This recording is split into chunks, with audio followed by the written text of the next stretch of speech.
All right, folks, coming up on Roland Barber Unfiltered for Wednesday, April 3rd, 2019. Dallas District Attorney overrules the Dallas PD for filing felony charges against a black woman who was beaten by a white supremacist.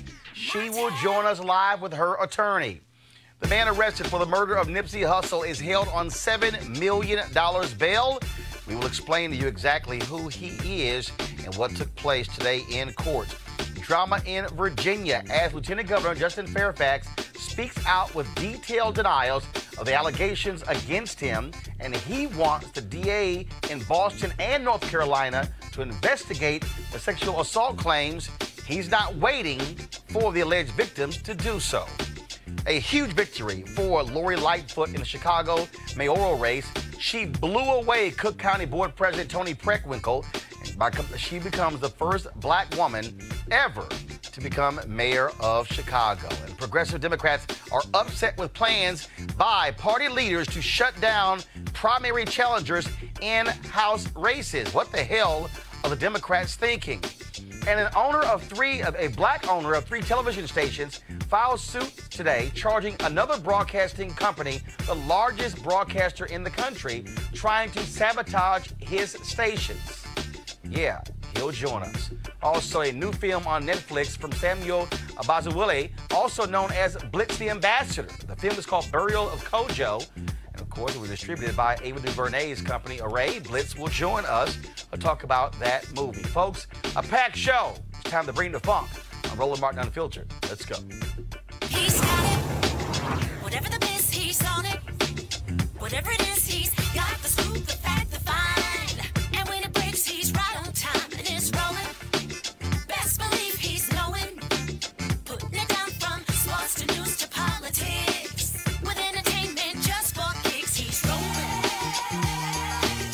It's on go, y'all.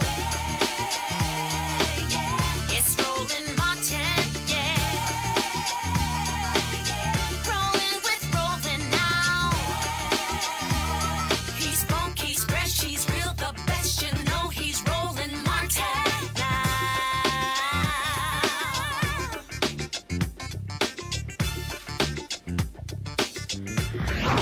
Martin. All right, folks, on yesterday, Dallas Police Department filed felony charges against the black woman who was beaten by a white supremacist in Dallas. You might remember the video. We're warning you right now, it is traumatic video, and this is the video, again, of LaJanique Lee. I hope I pronounced that correctly. She's being beaten by Andrew Sheffield, folks. He was initially charged with misdemeanor charges, but because of the public outcry, look how he's just literally beating her, pummeling her. He was charged with a felony. Well, the Dallas District Attorney, the Dallas Police Department filed felony charges because they say she caused damage to his vehicle after this took place. They say some $3,000 in damage. Late last night, I got a notice from the Dallas District Attorney's office, an email stating they were aware of the charges and they would address it today. Well, they did. They dropped the charges. Joining us right now is Miss Lee and her attorney, Lee Merritt. First off, Miss Lee, hope I pronounce your name, please, the first name? LaDejanique, sorry. So I'm going to ask you first. First off, were you shocked to see Dallas Police Department file charges against you when you were the one who was pummeled, beaten by this white supremacist? I was very shocked. And when it happened, I mean, what, they said that you, damaged his car window or something along those lines? Yeah. When you, that night the event took place, what was crazy to me was that when he gets released after filing misdemeanor charges, you were still being treated in the hospital. Yes. And with this particular event that night that happened, can you explain to us, again, what took place? I mean, how did that even happen where all of a sudden you encounter him and then he just starts wailing away, beating on you? Hey, Roland, the district attorney, who hasn't had a chance to interview her yet, has asked that she refrain from sort of reciting the facts. She can talk about how she feels about the incident and, her physical condition, but she's not going to walk all the way through the facts, okay? So, but what we were told is that there was an encounter over a parking spot. He gets upset with her, and then he decides to, when she confronts him, he pulls a gun out in the encounter while she is trying to call cops, and that's when he starts beating her. Yeah, and that's exactly it. And that's the part that's not caught on tape is that she let a friend out of the car who was staying in a hotel across the street. The friend who had a few drinks took a while to get out of the car, and so she waited. And Sheffield waited until she was alone, until the friend was then into the hotel room, then suddenly approached her and told her that she was facing the wrong way down a one-way street. He actually obstructed her path and refused to move out of the way. When she drove around him, he followed her to the parking lot. And that's when someone noticed him berating her with racial slurs and profanity. It was the hotel clerk across the street, and he began recording. And the rest is what's caught on that video. So one, Dallas DA dropped the charges. Have they talked to you? Have they talked to you, Ms. Lee, to apologize for charges being filed? I mean, people were shocked and stunned if they're coming after you when this is white supremacists who was the one beating the hell out of you. They haven't. No, they haven't. I was shocked myself, but they haven't came to apologize. In fact, Police Chief Renee Hall, since she learned that the DA's office threw out the charges, she doubled down and said she felt she did the right thing, which is really... I'm sorry, you're saying... Let me hold on. You're saying that the black police chief in Dallas believes that her officers did the right thing filing felony charges against Ms. Lee when initially the white supremacists had misdemeanor charges filed against him. That's right. And she defended the actions of the misdemeanor charges being filed against this man, despite him carrying a gun and despite the vicious assault that everyone is seeing now. She defended the misdemeanor charges initially, and now she's doubled down on, quite frankly, stupid, and defended these charges that have now been dismissed by the district attorney. What happens next? What's next in this case? Well, the district attorney, it is now in the district attorney's hand, and we're hoping for that interview that I mentioned a moment ago. The reason why Ms. Lee is not talking about the facts right now, once it gets to the DA and he interviews her, he can pursue additional charges. We believe that there was a racial motivation behind this assault, and that the DA will be able to present evidence of that to a grand jury, get an indictment, and then we get a trial date and hopefully see this to a prosecution and a proper sentence. All right, then. Well, first of all, Ms. Lee, last question for you. Are you still experiencing trauma, any pain, injuries still from that beating? Yes. You describe it. I'm having head pain. I have migraines every day. I have ear pain from he busted my ear, so I can't sleep on the left side because the pressure from my ear touching the back of my head, it hurts really bad. I can't eat, sleep sometimes. My eating is all the way off. Well, we certainly are sad that you had to go through all of this, and hopefully there'll be justice in this case. We certainly appreciate both of you joining us. Thanks a lot. All right, thanks, Roland. All right, I want to quickly go to my panel here just to get their thoughts about this. Again, this strange filing of charges against her and then them actually doubling down on it. Kelly Bethea, communication strategist, Robert Patillo, civil rights attorney. Robert, that's sort of dumb if you're the police chief. Well, I would have to get more information because if they hadn't seen the video initially, if they were just going by the statement. No, they filed the charges yesterday. That video's been out several days. Understood. Even if it was out of when they were making the charging documents, if they hadn't seen the video, they may have decided to charge both parties. So you need more information on that. Both parties were not charged. What initially happened was the video was out day one. He got charged after the video came out. He got charged misdemeanor, goes in jail. Outcry, how in the hell is this guy, because a lot of racist comments online. He gets put back, they rearrest him, they file different charges against him. Then he, of course, makes bail again.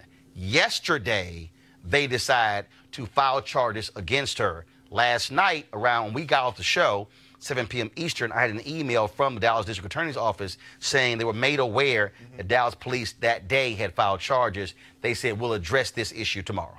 Well, this is part of the reason that we have two parts of our prosecutorial process. You have the police, which investigate and arrest, and then the district attorney's office has prosecutorial discretion as to whether or not they're going to pursue charges against the individual. I think the more salient point is that this sounds like it fits perfectly into the 2010 expansion of hate crime laws, and this should be pursued by the federal government. If somebody's making racial slurs while attacking somebody because of their perceived racial or gender identity, that falls clearly within the hate crime statute. And even we've seen the Dallas, both police department and district attorney's office have issues on racial issues. Everything from Botham Jean to the Dallas shootings from several years ago. So this may be something that should go in their federal purview. Of course, Kelly, we also there's a new black district attorney in Dallas, John Cruzo, who beat the previous black female DA.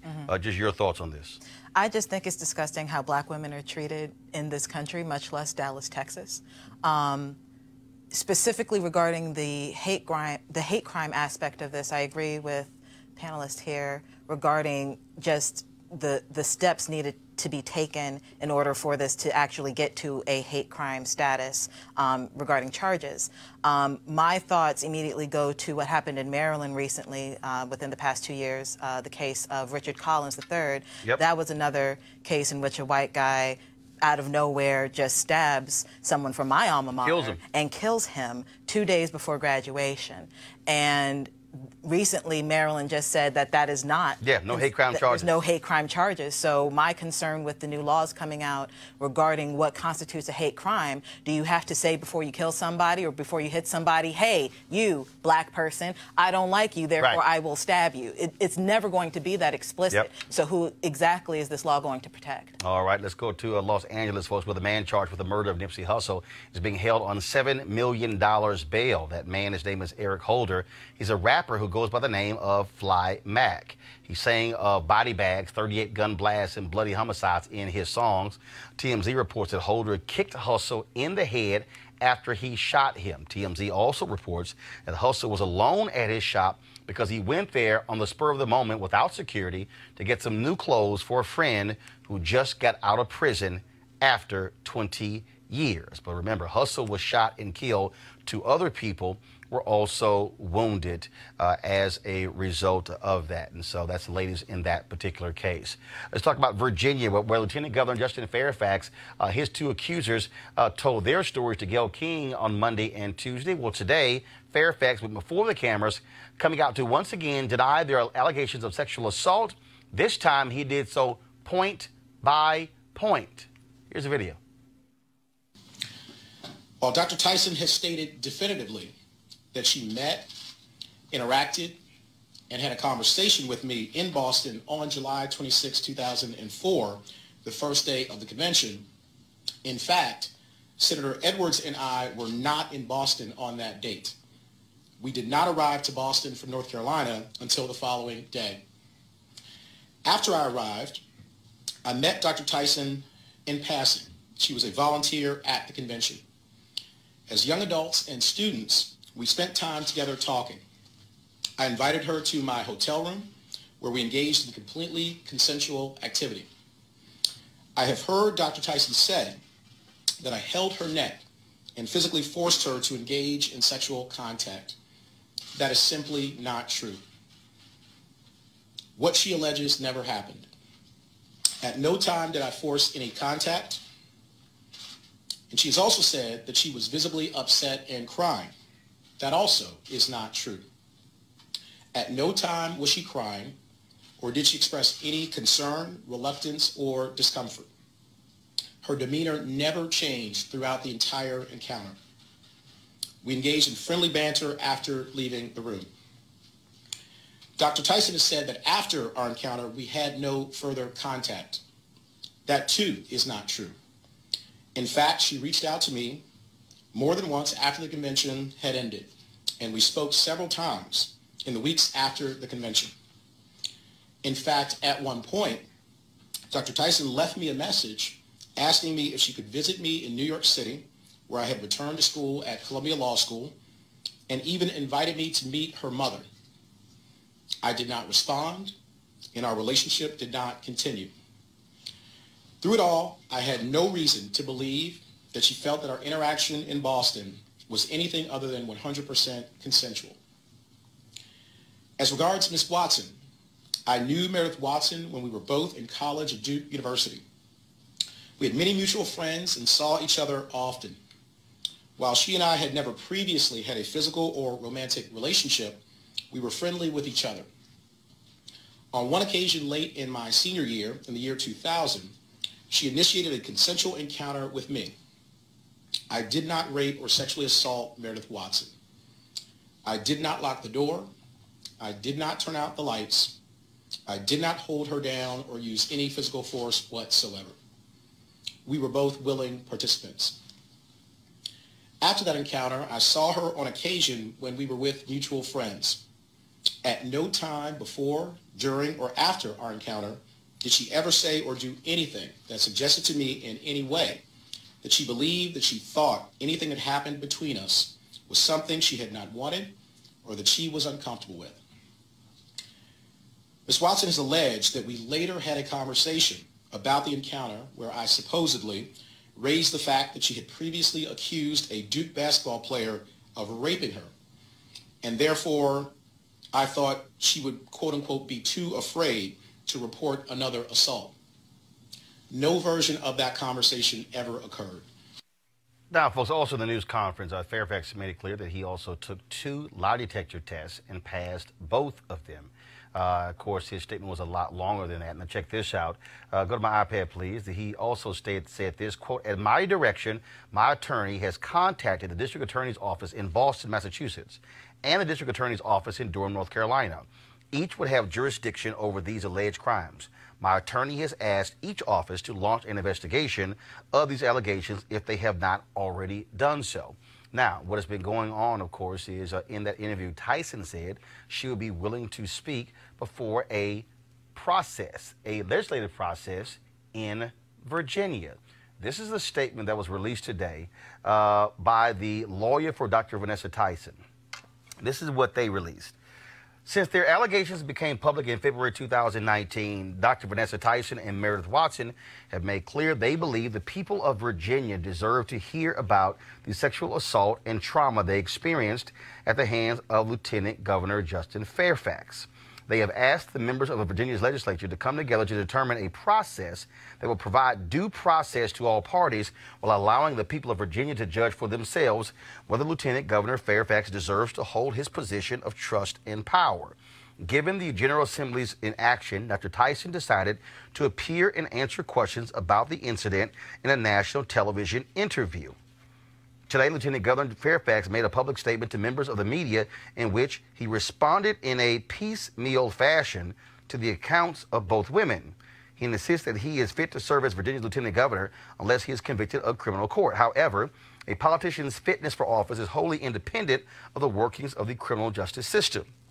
We believe Lieutenant Governor Fairfax's statement to the media further exemplifies the need for a bipartisan public hearing in which all sides have an equal opportunity to testify under oath and present facts and evidence.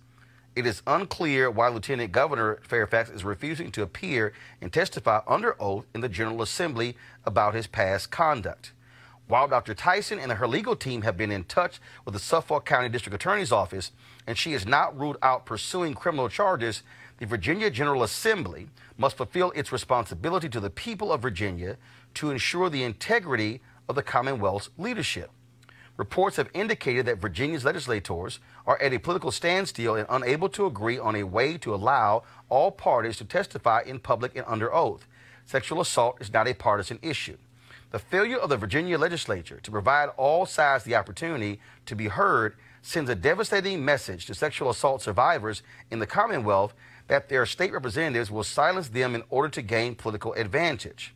We hope that the General Assembly and Lieutenant Governor Fairfax will agree to hold an open, fair hearing where all parties can come forward to provide information about this serious matter.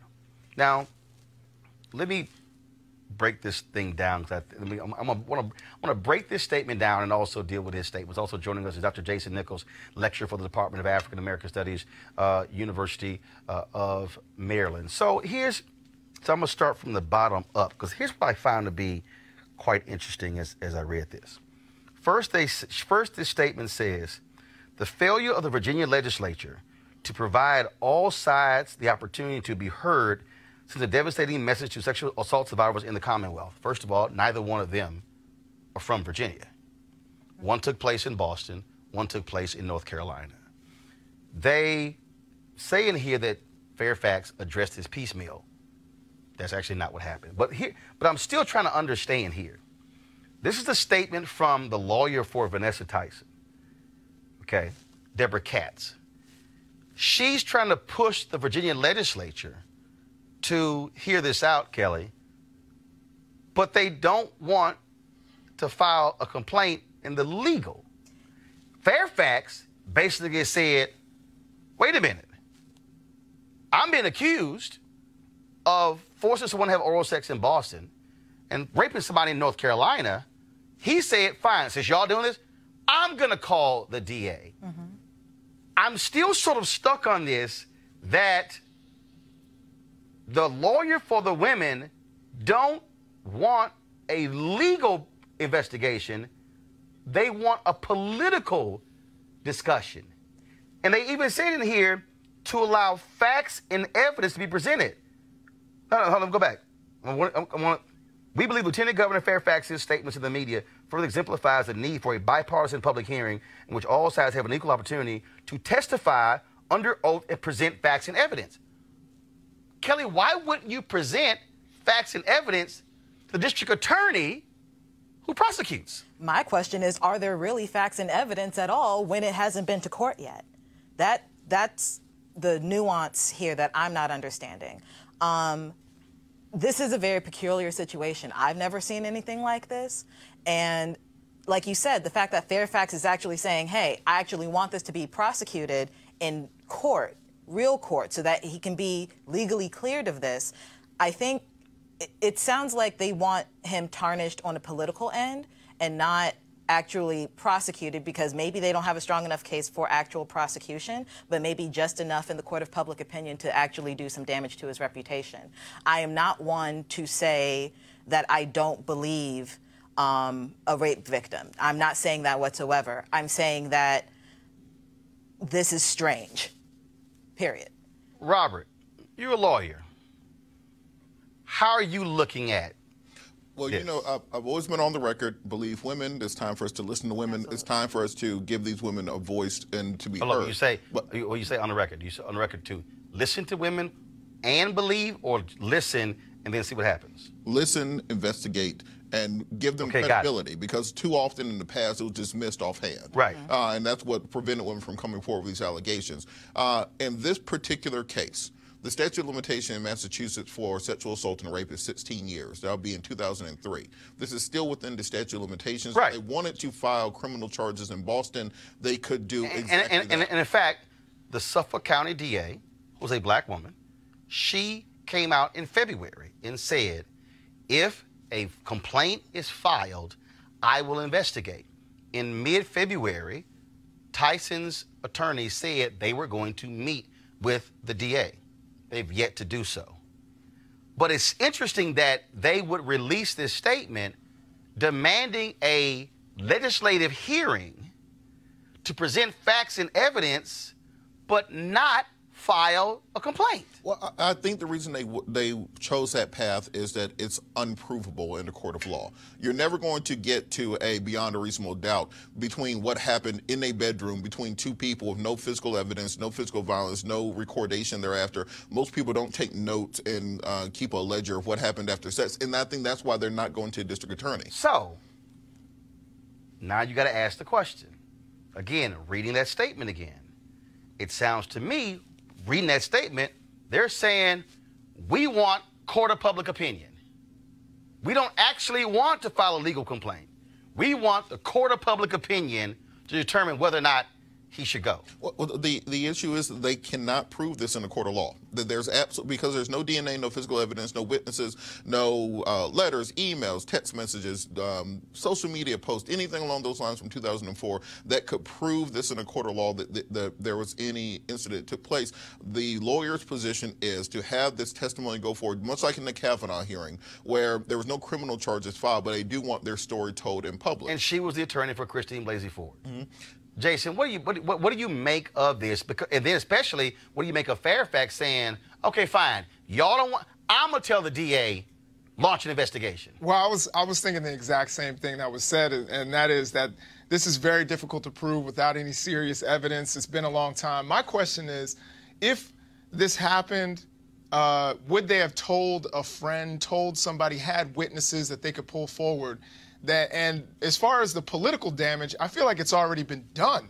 I would honestly, if I were Justin Fairfax's friend, family member, I would tell him to step down and perhaps do something else. Why? This has been, I'm sure trying for him, trying for his wife, trying for his family. But why would you say step down? His reputation has been tarnished. But I'll ask both of you as men. If you were accused of this and you were adamant you didn't do it, your name it's already there. Why wouldn't you fight? Why wouldn't you fight for your name? Well, because I don't want to be on camera detailing off my sexual activity from college in front of a national audience for a panel of people to be breaking down. But it's already happened.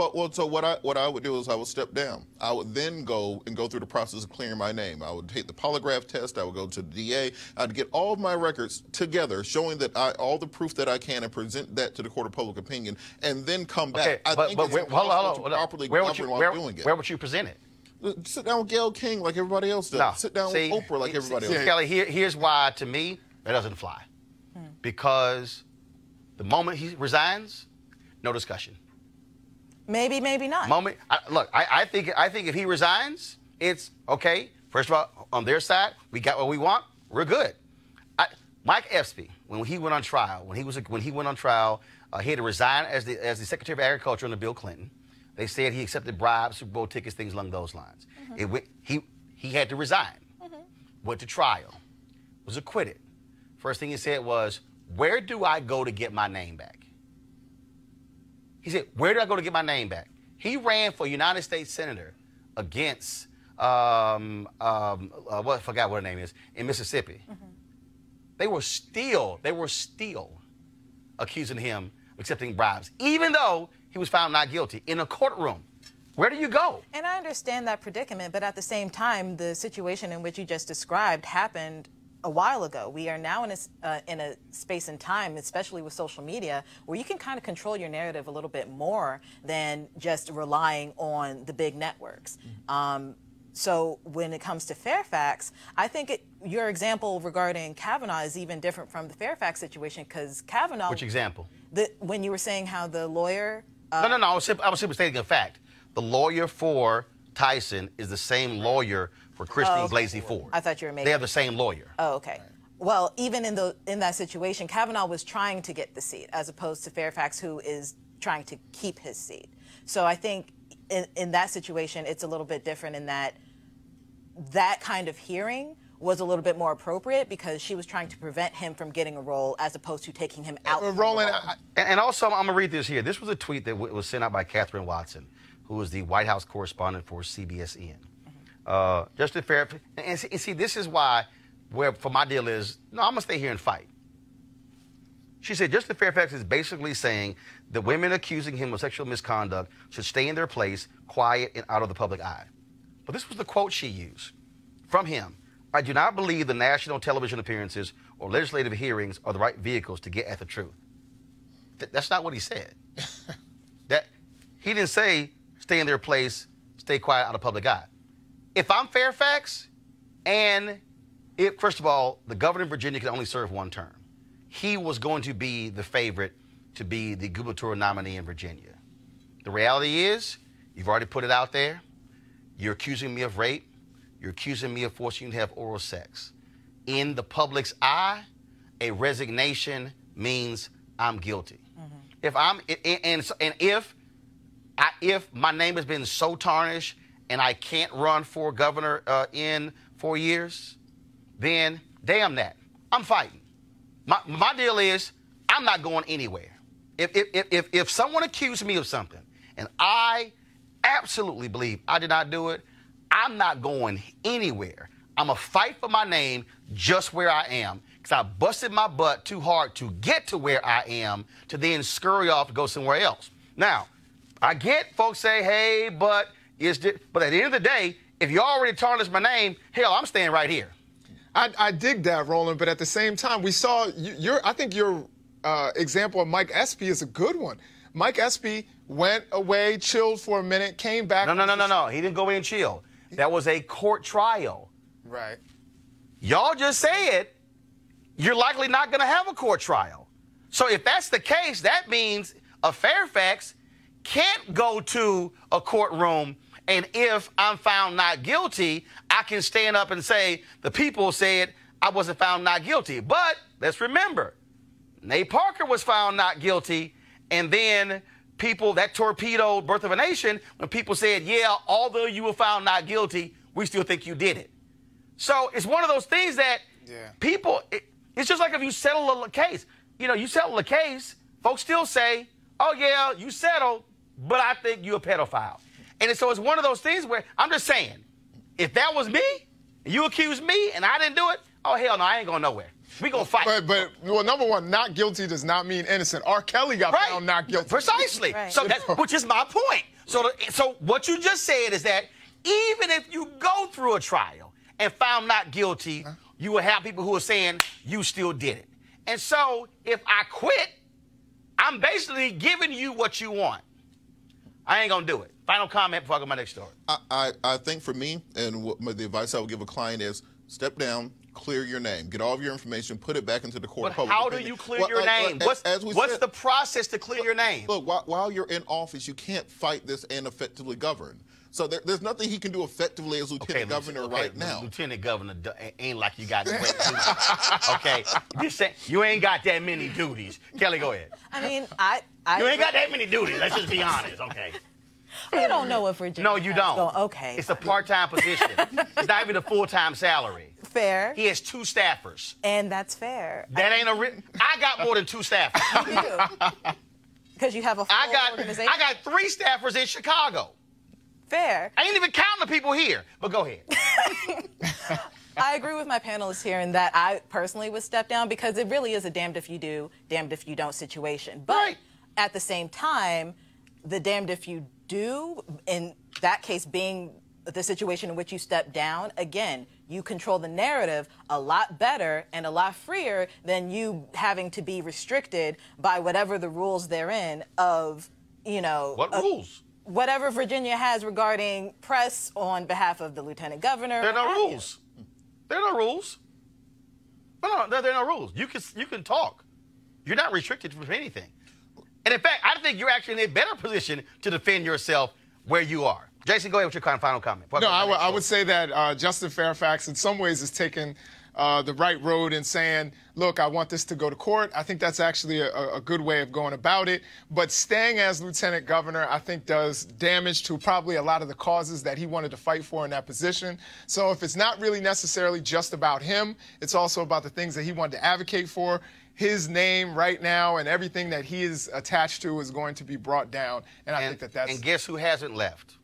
Governor. The blackface governor and the blackface attorney general. Well, we already are held to a different standard. No, damn that. They need to go too. But if you look at the polling data in Virginia, that's not what the folks in Virginia are saying. So we'll see exactly what happens in Virginia. Oh, I'm just saying, you accuse me of something I ain't do it. We're going to fight until hell freezes over, then we're going to fight on the ice. Going to a break. We'll be back in just a moment. Roland Martin Unfiltered. You want to check out Roland Martin Unfiltered? YouTube.com/Roland S. Martin. And subscribe to our YouTube channel. There's only one daily digital show out here that keeps it black and keep it real. It's Roland Martin Unfiltered. See that name right there? Roland Martin Unfiltered. Like, share, and subscribe to our YouTube channel. That's YouTube.com/Roland S. Martin. And don't forget to turn on your notifications so when we go live, you'll know it. Here we go. All right, folks, you have plenty of pictures in your home, but you've never seen anything like this before. Introducing Easy Tiles, the world's first photo tiles made of sleek and ultra lightweight glass. Easy Tiles makes it very simple. You use your exclusive app for iPhone and Android to upload as many photos as you like.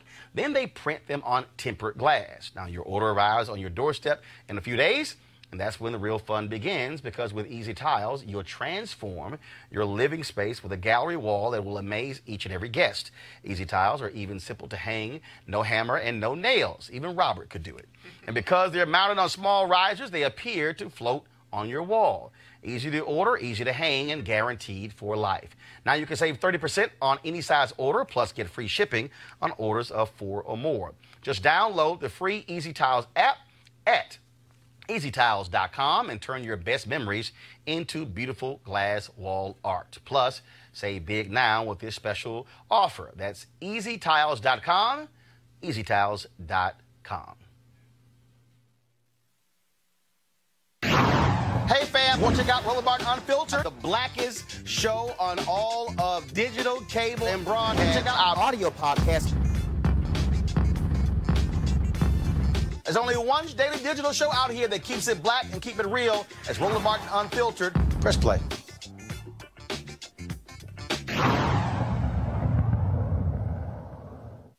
All right, y'all. Yesterday, Chicago, and Lori Lightfoot. She is now the new mayor of Chicago. She, of course, corporate lawyer, also worked in public space under Rahm Emanuel. She blew away Cook County Board President Toni Preckwinkle 73-26. She beat her ass like she was precious. Like she beat her with a tire track, a belt, a switch, and an extension cord. Yo, that's a blowout right there, y'all. Of course, Preckwinkle, not only was she the president of the Cook County Board, she also, folks, was the head of the Cook County Democratic Party. She had major labor support, but in Chicago, they wanted change. And then, of course, even a last-minute effort to try to blast Lightfoot with flyers around black churches in Chicago because she's a lesbian did not matter. She won in every one of Chicago's 50 wards, a stunning rebuke to establishment politics in that particular city. And today, Reverend Jesse Jackson Sr. insisted both of them attend a unity rally to ensure that people understand that you have to move forward together, because also what's important, Preckwinkle will still be the Cook County Board President. Lightfoot's going to be mayor. They're going to be on opposite ends of the same building. Here, of course, is some of that unity rally. So we don't have the video of it? So I thought we had the video of it, so I'm going to try to pull up in a second. It was pretty cool there. Now, folks, let me go here. It was very interesting. It's very interesting to see what's happening here. Change, it was clear change. And even you had some young black activists, BYP 100 Chicago, they were saying that Lightfoot, that, you know what, she called for some of the closed schools to be turned into police academies. They felt that she be too much about the police. Did not matter. To have that wide of a margin says a whole lot about how people felt in the city, even though 65% of the city's 1.6 million registered voters did not vote. Well, that's the point I was going to make. I lived in Chicago, went to law school in Chicago, Kent College of Law, lived right there in Hyde Park. And what we saw during the primary leading into the final part of the election was all of the progressives got together and beat each other up so much that you ended up with people who didn't represent that agenda being the final two candidates. She came in first in the primary, which was stunning to people. They had so many people in that field, and something that the Democratic candidates for president can take a look at. The fact that we have that many people cannibalizing each other, you end up with a result. Instead of unifying behind one candidate, you end up with a result that people don't support. You have 300,000 people out of this population in the city of Chicago who voted for Lightfoot. About 150, 160,000 voted for Periwinkle. What she has to do is go to those disparate parts of the city, go to those, build coalitions with those candidates who did not win, listen to those voices, listen to those agendas, and then find a unity message going forward. The first thing that, the first press thing that came up today from her was, we have to prosecute Jussie Smollett. Like, no, get out there in the streets, find out the things people care about. Right, understand the things that ain't the first thing. 3,000 people got shot in Chicago last year, and you talking about Jussie Smollett. Right, I'm just saying that ain't a win and one. Reverend Jesse Jackson Sr., of course, Rainbow pushed for them to have this unity rally, but they also shook hands. The two of them hated each other during this campaign. And so this is from Reverend Jackson's Twitter feed of this unity rally of Preckwinkle as well as Lightfoot. Mayor-elect Lightfoot last night to congratulate her. Yeah, hard work. And I pledge to work with her. I want to thank all of the folks who came out yesterday to vote in our elections. I want to thank in particular the volunteers and staff in my campaign. We have some real challenges ahead of us in our county and our city. And I look forward to working with Mayor-elect Lightfoot to address those challenges. Thank you. I will, of course, begin by congratulating and thanking President Preckwinkle on her candidacy. She deserves our respect. Yeah. And she will have my personal commitment. She and I share many of the same policy goals, from criminal justice reform to living wages to equitable investment in our neighborhoods. And while this was a spirited campaign, those shared values will serve us well as we work together for the good of the city and the good of the county. All right, Kelly. Historic. First black female mayor of Chicago. And I think that's the biggest accomplishment, so to speak, from a social standpoint that's going on here. I, for one, am happy to see that. I'm a little bit surprised considering the internalized homophobia of the black community, the fact that this happened. Oh, white folks homophobic too. That too. Let's not act like black people are somehow pathological. It's white global. Folks homophobic too. It's absolutely global, but I can only speak for who I'm a part of. I can speak for white people too. Okay. We know what they do. Fair. They live here too. Absolutely. Jason. Yeah, no, I would agree. I think it was amazing. It was probably the most significant election that we've seen since Harold Washington. The fact that you had two black women, and to look at them, two black women with natural hair going up against each other, I thought it was fantastic. However, I think Lightfoot just outgrinded Preckwinkle. You know, she went to every part of the city. She just didn't focus on the black community, and that's why she won. Well, but first of all, you compare those two. The black turnout for Harold Washington was almost 90%. Right. The turnout here was woeful. Woeful. Yeah. Let's talk about Ferguson, where Michael Brown's mother, she ran for the Ferguson City Council and lost. She came in third in the three-way race. The winner was another black woman, Fran Griffin, who had been organizing for the last 5 years in Ferguson. So we certainly want to congratulate Fran Griffin on that. And again, it's about folks running. Now, let's talk about Democrats. The DCCC, they don't really want that. The Democratic Party establishment, they want people to, like New York Congresswoman Alexandria Ocasio-Cortez, frankly, to never run. Of course, she won her seat by beating Joe Crowley, a longtime incumbent, but the DCCC, Democratic Congressional Campaign Committee, which governs, of course, wanting to elect incumbents, they passed a new rule that makes it perfectly clear, if you work for any candidate who's opposing a challenger, you can't get a contract. Oh, AOC, as well as others, including Ayanna Pressley, who upset an incumbent in Massachusetts, saying, have y'all lost your mind? A lot of the new freshmen in Congress are a result of folks challenging incumbents, people who raised small amounts of money, who did not have endorsements, who did not get lots of praise from incumbents. They are saying this makes no sense and it is wrong. And frankly, I agree with them. I think the Democrats, first of all, I get the DCCC's position, but I do not think you penalize somebody who works for an incumbent, because the very same incumbents who are now there, you want them and their votes. You want them raising money. Okay? Democrats, they want Cortez, and they want Ayanna Pressley and Lauren Underwood and Ilhan Omar out there because they have brought a new energy to the party. DCCC, this is stupid and shameful. Well, I think old people are stubborn sometimes. And when you have Shocking. And when you have that old folks club, that old folks group, people 70 or plus, yes. When you see all these young start people, getting old. Yeah, coming in and shaking up things, they forget that they were at one point in time those young insurgents. Yes. If you look at the 1977, 1976 congressional class, you had John Conyers, you had Maxine Waters coming in to shake up the system. But when you get comfortable, when you become part of the establishment, you know, there's that line from Batman.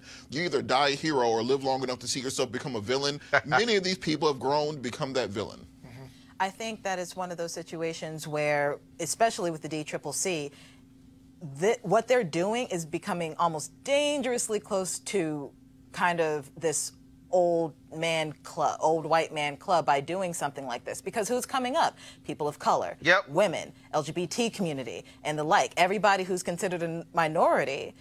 Those are the people who are, you know, fighting after these seats. And it's because of people like AOC, Ayanna Pressley, Ilhan Omar, that they feel encouraged to do so. So now you're in a situation where you can't do that. Yeah, I would agree. And I would say that, it, you know, just kind of what was alluded to earlier was I think it's also old black folks. It's not just old white folks. People just out of their cold, dead hands. First of all, anybody. If you in office, you ain't trying to you ain't trying to lose power. And so that's what this is. Their job is to protect incumbents in seats. But I'm sorry, you don't own that seat. Right. I think maybe, I'm not totally against term limits. I've thought about, perhaps some of these people need some term limits. Well, the issue here is not really term limits. The issue here is you saying we're going to penalize somebody who works for a campaign. So they are threatening, if you work for a challenger, you are risking never working for us again. And to me, that's wrong. So the DCCC should change this. You can support incumbents all you want to, but to literally threaten folks who work for a challenger, that to me is dead wrong. We believe in the importance of black-owned media. That is, black folks owning media, whether it's television, radio, newspapers, websites. Well, today a lawsuit was filed by a black owner, Pluria Marshall, who is suing Nexstar, saying they sabotaged his efforts to actually run the 3 stations he bought from them several years ago. Now, we reached out to Nexstar for comment. A spokesman gave us this statement. The allegations made by MBG in this lawsuit against the company are spurious and without merit. The company intends to vigorously defend itself regarding this matter in a court of law. Joining us right now is Pluria Marshall. Pluria, how you doing? I'm great, Roland. How are you? Doing great. So you bought these stations how long ago? We bought the stations in 2014 and 2015. And what was the relationship like when you bought the stations? Was it good? Was it a good working relationship? Roland, it was a dream come true for me. It was great. I'd been out of the broadcast business, the TV business, about 25 years, and it was kumbaya. Fantastic. Pluria's back in the business, and I should be able to produce programming, run the stations as we saw fit, and contribute to our communities. Of course, you also own black newspapers. You're a second-generation person involved in media. And then what happened? How did this thing go south? Well, it basically went south from day one. The folks at Nexstar did not like the structure of the deal that the FCC put forth. And from just about day one, everything that they did was to make it difficult for me to run the businesses from a corporate standpoint. Explain that. When you say how the FCC structured that, so when they sold the stations to you, was that a result of having to meet FCC obligations because they own too many stations? Well, it was the stations were sold to me based on there's a very low number of black male television station owners, black men. There's actually first of all, it's a low number of black, period. Black men and women. I mean, it's damn near non-existent. Right. It's actually a rounding error. It's 4 of us that own stations, probably collectively maybe 20 stations out of 1,400. And so they were selling the stations. Was a tax break involved? Was there some sort of benefit to them selling to an African American? No. The benefit to Nexstar was that they had a $500 million deal that they had on the table. And the only way to get that deal done was to sell to a minority broadcaster, which, of course, was me. And so what were they doing to you when you alleged sabotage? Like what? What were they doing? For instance, they would go into the market and their managers in the markets would say, oh, yes, we run the Marshall stations. And as per the FCC, that was the exact edict that the FCC said, no, Marshall runs his stations. At every turn when we would go into the market to make sales calls, they say, well, the Nexstar folks said that they represent you, which is just not true.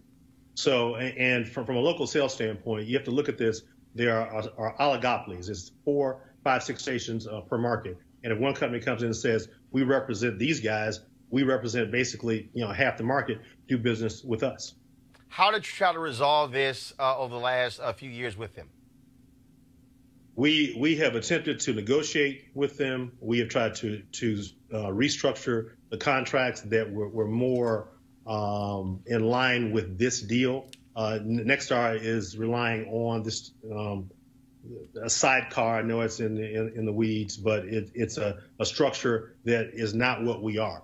So their response was, "This is the way it is. Take it or leave it." And So you filed a lawsuit in federal court. They deny exactly what took place.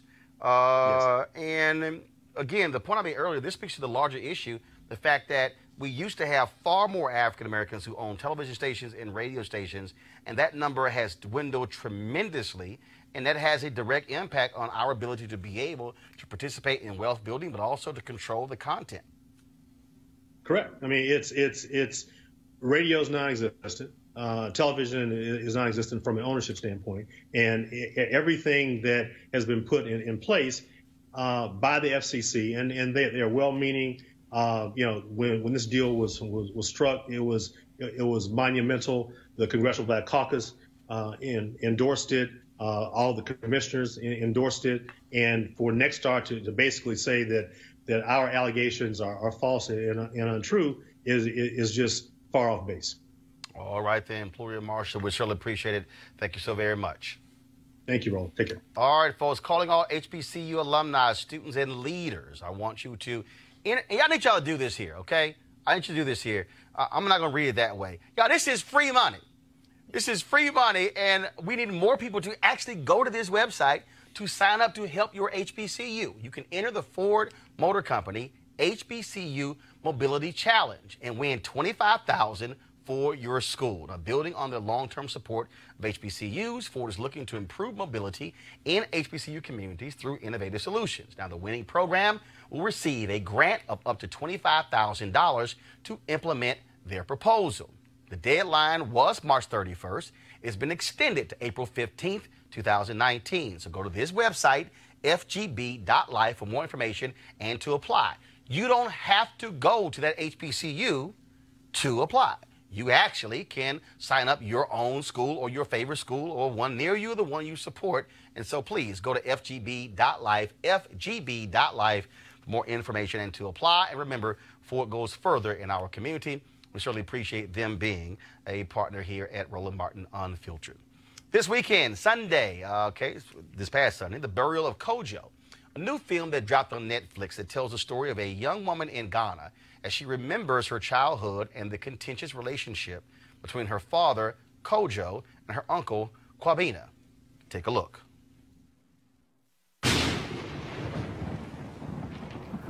The story of my childhood is a strange one.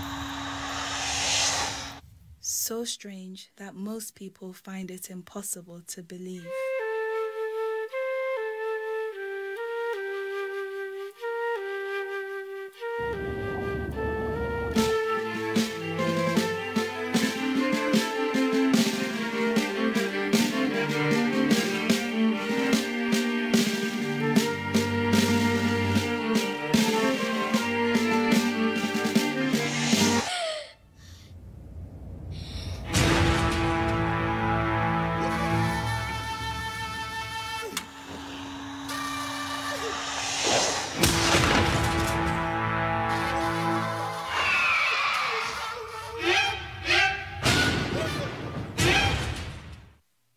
Director Blitz Bazuwele joins me right now. Blitz, is that how I pronounce your name? Yes, sir. All right, I'm just making sure. All right, then. So you've done this movie without a studio, obviously, without a lot of marketing. And what we have seen is, because of Netflix, really the opportunity for directors like yourself to really be able to show their wares, show their talent, and tell their stories to a worldwide audience. Well, absolutely. It is a game changer in terms of, people who have been marginalized and haven't had an opportunity. The studios really controlled everything that, got distributed for a very long time. And so especially work that were either from the continent or foreign films, I still call it, never really stood a chance. Obviously, with Netflix, it's become a lot more democratized. And obviously, with someone like Ava DuVernay, who is in there blocking for us, it also makes it an amazing opportunity. We have seen an increasing number of stories coming out of the continent of Africa. Now, obviously, last year with Black Panther, folks making $1 billion worldwide, telling the story of this fictitious African country The thing that I still think is important is that it was, as the sister Dana, who played in Black Panther, said at the Image Awards this weekend, she said it was the African diaspora that made Black Panther so well. And so, but with 2/3 of the world being people of color, you have the ability to really tell your story and to be able to generate attention and tell more of these stories. Yes, absolutely. And I think the key thing that's changing is our access to technology, which I think for a very long time was a huge barrier to entry. Yeah, you can have a good story, but if you didn't have the access to create the work, you stood no chance. Now, things have changed drastically in terms of access to the cameras that are necessary, but also the technical know-how. And I think that has inevitably evened the playing field. Now, as it concerns, our global diaspora being supporters of the work, I think for me, I know that the barrel of Kojo's success is hinged on the diaspora. We took the film to Brazil, which is, the largest Black population outside of the continent in terms of countrywide. And the response that was amazing. And, of course, we routed it through the U.S., and that has enabled us beam it across the world. And I think that's one very key difference between then and now. Jason. So, Blitz, congratulations on the film. It looks amazing. I can't wait to go home and watch it. Now, you're blazing new territory. Who were your influences to get into film?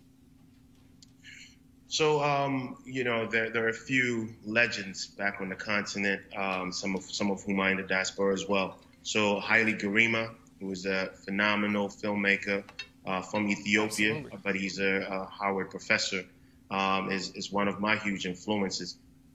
Spike Lee, Spike is who taught us that, you can have an inward gaze and represent your people with grace. And he was the first one that I saw also have this amazing ability to communicate, not only in the work, but also in the marketing of the work. So, Spike is a huge inspiration for me, and I'm sure for many filmmakers across the world. Kelly? How do you plan on making sure that people like you and younger than you actually have the same opportunities as you after the huge success of your film that I'm sure will happen? Well, it's about sending the ladder back down, and Ava has proven that time and time again. And I'm a beneficiary of her saying, it's not enough for me alone to be in this space. It is not enough for only African Americans to have this space. It's not enough for only continental Africans to have this space. It's important that all marginalized people have this space. And I think that has been an amazing feat. And I haven't seen anyone be that consistent. And that has been a huge inspiration for me. I personally also run an organization in Ghana called the Africa Film Society. And our work is similar to what's happening here with Ava and Array, where, our key thing was how do we first educate people and let them know that Africa has a cinematic history. That's the first thing. Because most people go to universities and have no idea that Africans have made films from the 60s onward. And so that's the first thing. The other thing is how do we preserve this work that already exists? And how do we get that work beamed across the world? So that's what we do with the Africa Film Society. And the goal is that through that, we will create opportunity and more awareness about African cinema just globally. Final question, Robert. For about a generation, people in the diaspora were bombarded with negative images and iconography about Africa, and for that reason disconnected from their people. They built up a certain level of prejudice towards people from the motherland. How does your film help to break down those prejudices, and how do you plan to reach out to people, particularly in America and as you said, Brazil and other locations, to break down this stigma and get them more interested in African films? Well, I mean, listen, African cinema in general is probably one of the strongest mediums in the world. It unlike, say, literature, unlike, fine art or music, it has the ability to build very direct empathy, or has the ability to create heavy bias that, based on what you view and based on what you take in, you form your opinions on a group of people. And it has been no secret that as it relates to the continent, there has been a very concerted effort, and it has been longstanding, to create these very derogative images of us. And even it goes on today. Most of the films that you have seen or heard from the continent revolve around war, famine, and everything in between. And for the burial of Kojo, we were very clear about the fact that this was a huge opportunity to, for the first time, people see the continent in its beauty and its glory. That's number one. The second thing was, we were very critical even about the proximity of the camera, because a lot of times when you watch African films, they feel so distant. You don't really build the kind of empathy and connection with characters. We were very clear that the camera was a stand-in for our people, and that the closer you were to the characters, the more empathy you were going to build. And I think that it's our responsibility as a diaspora and as a continent to be cognizant about these images and to only do our absolute best to reflect ourselves in the best light. So the burial of Kojo, absolutely. It was very intentional, and we're very excited. The reviews have been stunning, so we're extremely excited. Blitz, congratulations, folks. The Burial of Kojo airs on Netflix. You can watch it right now. Blitz, thanks a bunch. Good luck. Thank you very much, Roland. It's a pleasure. All right, thanks a lot. Again, folks, also want to thank Jason, want to thank Kelly, want to thank Robert as well for joining us and all of our guests. Look, all something we talked about today is why we do this show. There's no other show like it. You're not going to have this much black news being talked about anywhere else. And I would out dare say there's no other show. You can actually find 3 black people on set at the same time talking about public policy, because, they always have 1, maybe 2 of us, not 3 at the same time. And so y'all want to go to, because when Jason's on Fox News, that ain't going to happen. Just letting y'all know. If you want to support Roland Martin Unfiltered, please join our Bring the Funk fan club. Go to RolandMartinUnfiltered.com. Use the Cash app. Use Square. Use PayPal. And look, a lot of you are watching right now on Periscope, on YouTube, on Facebook. I keep trying to tell you, we have to fund our own freedom. We are not going to see these stories elsewhere. I doubt you're going to see CNN or MSNBC or Fox News interviewing Blitz about burial of Kojo, while we have to have our own media. So we need your support as well to do so, to make all of this possible. Literally, if all the people who literally are watching right now, you will actually double the number of folks who've already joined our Bring the Funk fan club. And a brother today who gave $2 on the Cash app, and he said, that's all I got. I said, every dollar counts. And so whether it's 2, 10, 50, 100, 500, 1,000, doesn't matter. You can give monthly, you can give yearly as well. But we have to have a place where we can have our own conversation, tell our own story. And as the first black newspaper, Freedom's Journal, said in 1827, we wish to plead our own cause. Too long have others spoken for us. Now, as you just heard from him, because of digital media, we can speak for ourselves. So go to RolandMartinUnfiltered.com. Join our fan club. Tomorrow, we're going to talk about Joe Biden. He released a video today apologizing for being in people's personal space. Is it that big of a deal? Also, in Tennessee, Republicans doing more BS, trying to penalize groups who register people to vote. We'll talk about all that tomorrow. Y'all know we're going to bring the funk. Holla!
Hey fam, want to check out Roland Martin Unfiltered, the blackest show on all of digital, cable, and broadcast. Check out our audio podcast. There's only one daily digital show out here that keeps it black and keep it real. It's Roland Martin Unfiltered. Press play. You want to support Roland Martin Unfiltered? Be sure to join our Bring the Funk fan club. Every dollar that you give to us supports our daily digital show. There's only one daily digital show out here that keeps it black and keep it real. It's Roland Martin Unfiltered. Support the Roland Martin Unfiltered daily digital show by going to RolandMartinUnfiltered.com. Our goal is to get 20,000 of our fans contributing $50 each for the whole year. You can make this possible. RolandMartinUnfiltered.com. You want to check out Roland Martin Unfiltered? YouTube.com/Roland S. Martin. And subscribe to our YouTube channel. There's only one daily digital show out here that keeps it black and keep it real. It's Roland Martin Unfiltered. See that name right there? Roland Martin Unfiltered. Like, share, and subscribe to our YouTube channel. That's YouTube.com/Roland S. Martin. And don't forget to turn on your notifications so when we go live, you'll know it.